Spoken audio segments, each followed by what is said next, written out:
come.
As you can see, the young police leaders have divided themselves into 3 groups. I will now call upon the first group to take the floor and present their views about emerging scenarios for police forces across the world.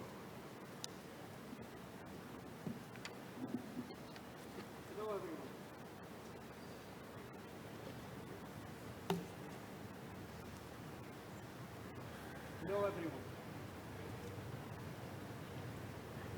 On behalf of all the first Interpol Young Global Leader participants, They're not hearing you. test. Hi. Again. Hello everyone. I need this. Use the lectern.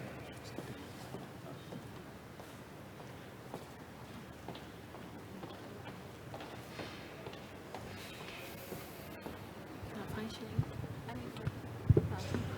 Need one? Hello everyone. On behalf of all the first Interpol's Young Global Leader participants who are here with us today and who aren't, we would like to thank you all for allowing us to demonstrate what we have prepared for you today.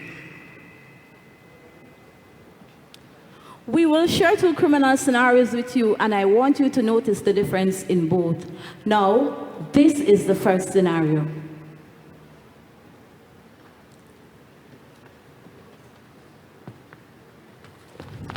Police, stop! Help! This was the first scenario. Now, this is the second.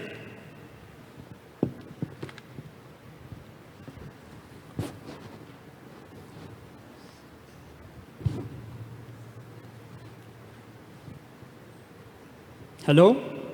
Speaking? What do you mean the transaction was successful? No, I did not authorize this. This was the second scenario. We noticed in the first scenario that I stole that bag from Susan. I was the criminal, she was the victim, and this was our crime scene. But in our second scenario, my bank account was hacked.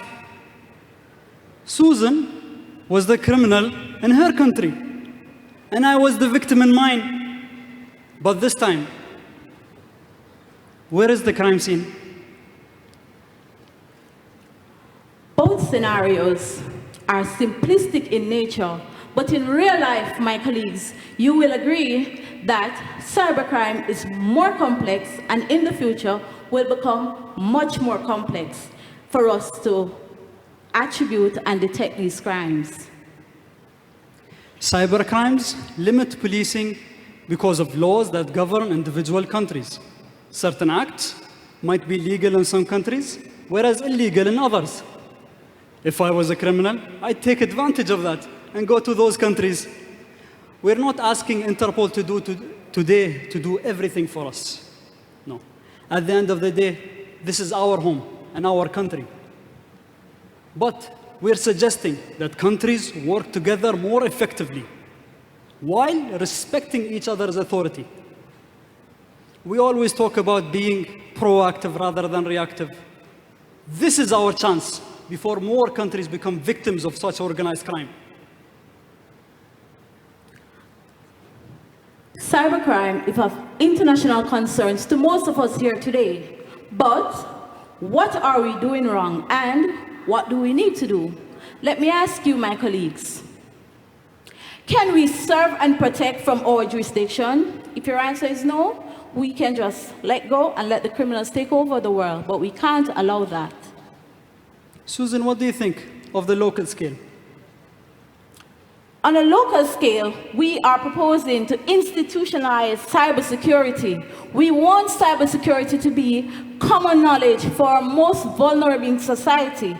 We want to develop a cybersecurity culture, so from the very early age, our most vulnerable, our children, can be so aware as to what the implications are, the reporting strategies, and how we go about doing these. On a global scale, we want to improve on the mutual agreements between our member countries. INTERPOL, our largest policing organization, we have 194 member countries. We can do more. We're asking, let us work together to solve the problem of cybercrime. It's borderless in nature and requires the work of all of us. International policing, international relationship, and cooperation is above all. If we don't work together, we won't succeed. If the Interpol's team who supervised the Young Global Leaders program didn't work with us, we wouldn't be here delivering our message today. If Susan and I didn't work together, we wouldn't be here delivering this amazing speech.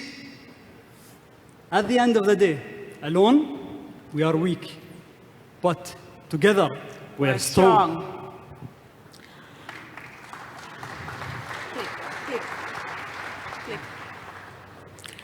As young global leaders, we envision an international policing community that protects our society from crimes through mutual trust, respecting diversity, forging strategic partnership and innovation. By 2025, we will make the police forces to be innovative, borderless, flexible, and global. We thank you. Thank you. Thank you very much, Susan and Mohammed, for presenting your vision for future police force, which would be innovative, borderless in mindset, flexible, and with global outlook. One of the most important objectives of this event in Dubai was to come up with mechanisms, strategies to cope up with uncertain future. I now invite Group 2 to present their views on such coping mechanisms. Information, criminal data, expertise, and technology advancements. Why everybody just keep it as a secret? Why everybody just keep it silent? Why everybody resist to share to the others? Why these things happen? This is actually we as young global leaders think police cooperations are doing wrong. Currently, each member countries think by sharing all this is useless. But how you create the trust to the others? We, as young global leaders, think we need to take some drastic actions. First, it's about the mindset. We have to change our mindset from the traditional thinking to the creative and innovative thinking. This is to ensure to be success in combating and reducing the transnational crimes. We need to have a clear objective, what we want to achieve. The difference or the loopholes is the weaknesses of the collaborations. But please remember, this will become the strength the opportunities and also the benefits to the criminals. Therefore, we need to work together, break the barriers, and also we create the mutual trust. Everyone knows crimes are borderless. The criminal always step ahead from us, but we have to be more creative, innovative, and also more intelligent comparing them. If not, they will take this advantage, and the trust deficit is the reason why cooperation is failed. Another thing, insular thinking. This is also another reason why trust deficits occurs. These kinds of thinking need to be eliminated in ensuring to achieving the young global leaders' objectives. So, everybody, all of us, we need to stick to the mutual agreement even though we have our own legislations. By eliminating what we are doing wrong, we, young global leaders, confidence. It will enable a network of mutual trust to grow and fosters positive work environments that will benefit in the globalized fight against crime.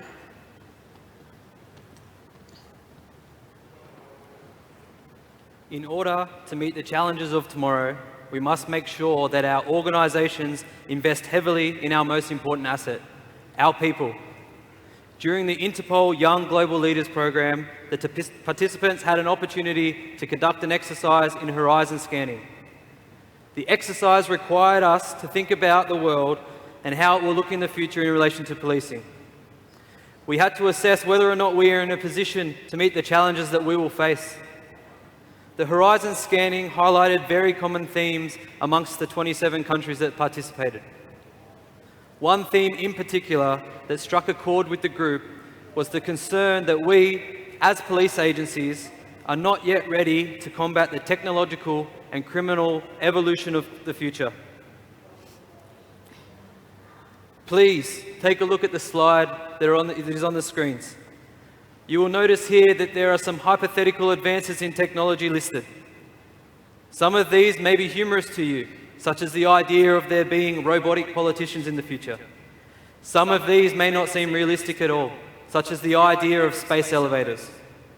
However, I'm sure one thing that everybody in this room will agree on moving forward is that these type of technological advancements will give us very difficult challenges in policing.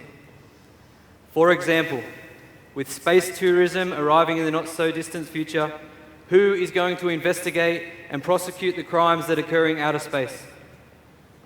Although there will be many challenges, not all is doom and gloom. Some of these technologies will assist us in combating crime if the right people are employed that are innovative and future-ready in your organisations. As police leaders, it is extremely important that we ask ourselves several questions right now. Are we ready to accept these challenges? They're likely to occur and they're not just science fiction anymore. Do we currently have the personnel in our organisations to find the solutions to these problems, but also to exploit the opportunities that they present for us as police agencies? Are we recruiting specialists in areas such as cyber and artificial intelligence straight from the most prestigious universities and private companies?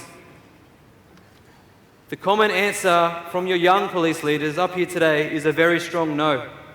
We need to act now to address the level of technological expertise in our agencies and invest heavily in recruiting and retaining future-ready police officers.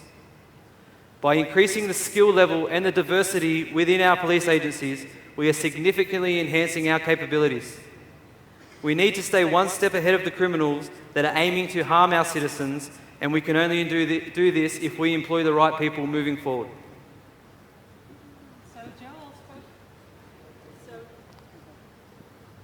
So Joel spoke to you about our most important asset, our people.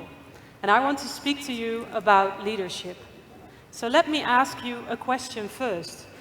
Do you still remember the day you just came out of police training and you went into the police force? You couldn't wait, I'm sure, to get all these bright and new ideas into practice. I felt exactly the same. I came from school and I wanted to make policing better. But it wasn't easy.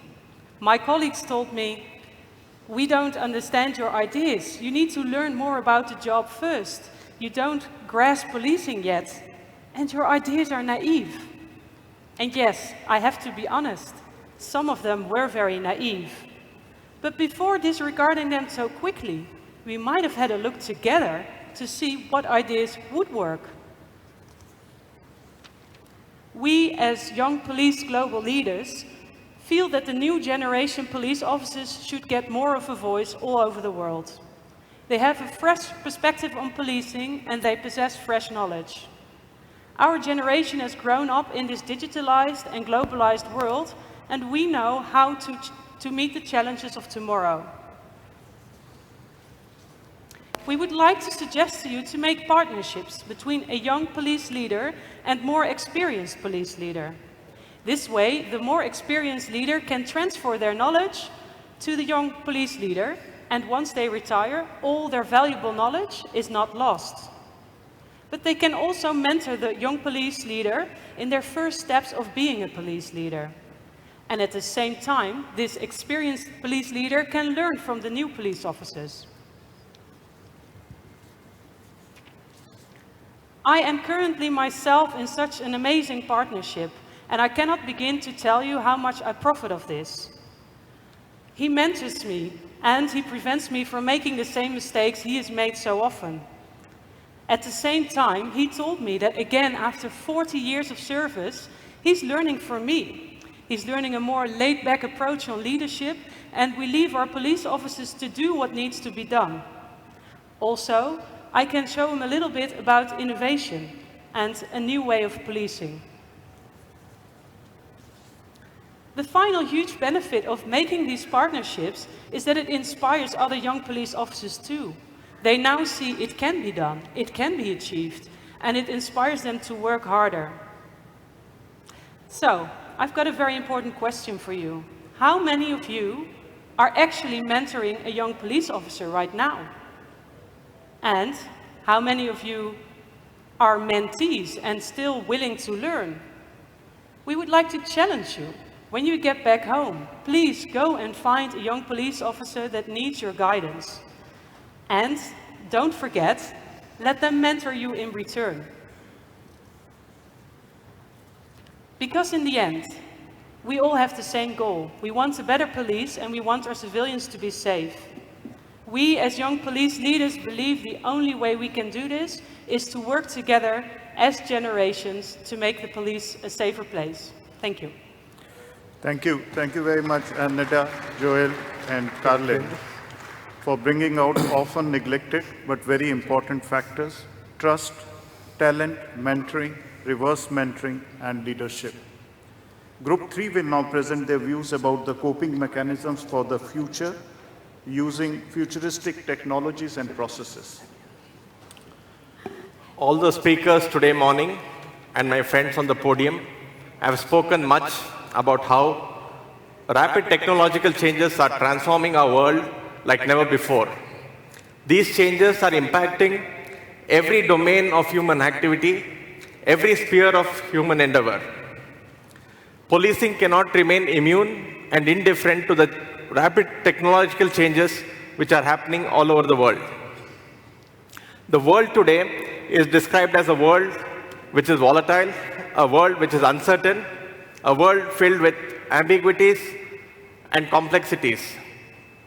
In this world, we need to devise strategies taking into these factors. The policing of today is a localized phenomenon. Developments in local situations have global implications, and global developments have local consequences. We need to develop more innovative solutions, be more creative in tackling this scenario. We would like to put forth our views on how we could manage the path ahead in this globalized world. So, dear colleagues, we are now faced with the fact that tomorrow is today. So we would like to suggest specific steps we can take now, here, today, to shape our future. As the great Reverend Martin Luther King said, the time is always right to do what is right.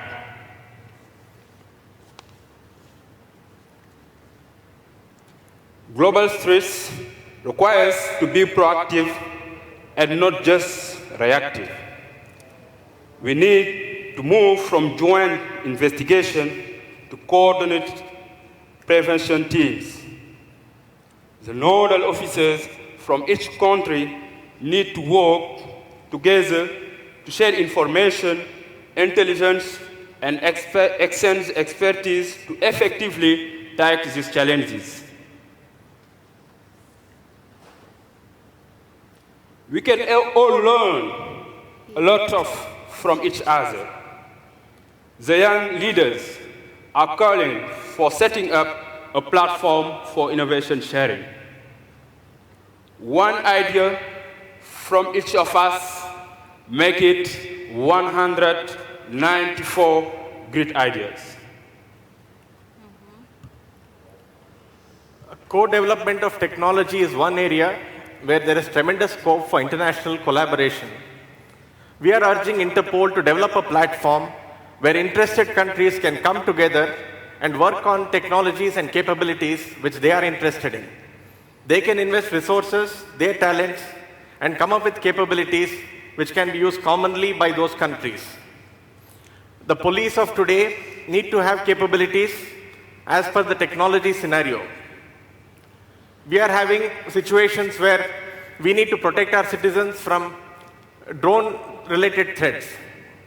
Our public functions, sports arenas, and our airports need to be protected from possible drone attacks. Do the police forces of today have the capability in this regard?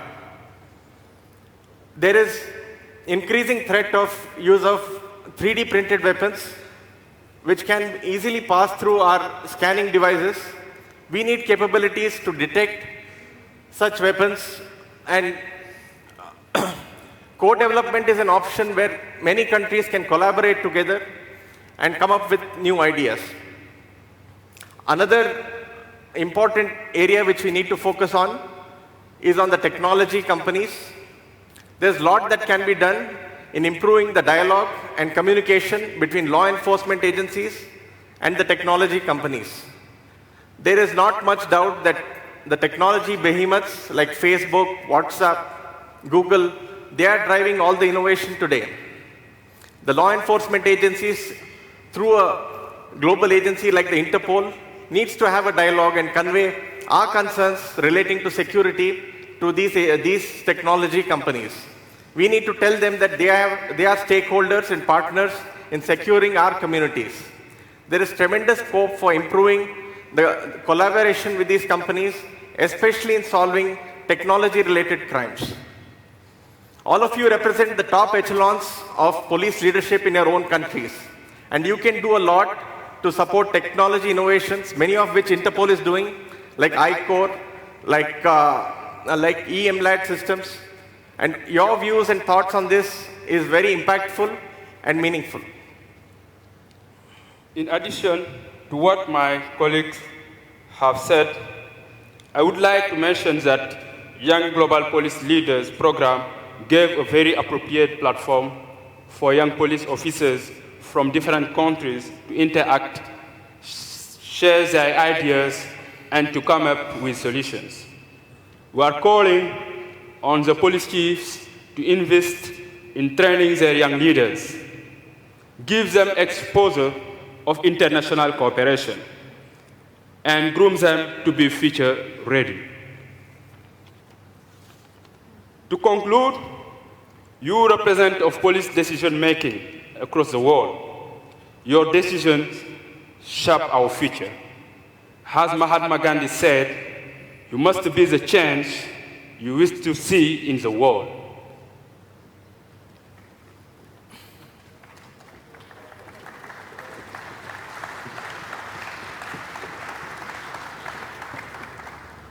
Ladies and gentlemen, we are your young global leaders. Thank you all for allowing us to demonstrate your challenges and to suggest our innovative ideas. But for us to move forward now, which of these takeaways would you go back home with and start implementing tomorrow? Innovative platforms. Haji mentioned 194 ideas which are here for the taking. Why don't we take them? VJ mentioned platforms, strategic alliances. We can't do this alone. Business sectors, academic sectors, social media sectors are needed for us to use. Caroline mentioned her mentor and how he saved her from a lot of mistakes. Do you actually have a mentee that you save and teach every day? Do you actually have someone that taught you back when you graduated from the police training? Recruitment, as Joel mentioned. Right now, ask yourselves this simple question. Do we have the right people in the right place in our organizations? Young global leaders. We are here. We are ready. But we want to ask you this. Are you willing to start consulting your young leaders in your organizations? Is the Interpol willing to start making the second edition of the program and use us as mentors for the next one? Think about that for a second. Thank you very much for listening, and I'll leave all these takeaways for you. Thank you very much.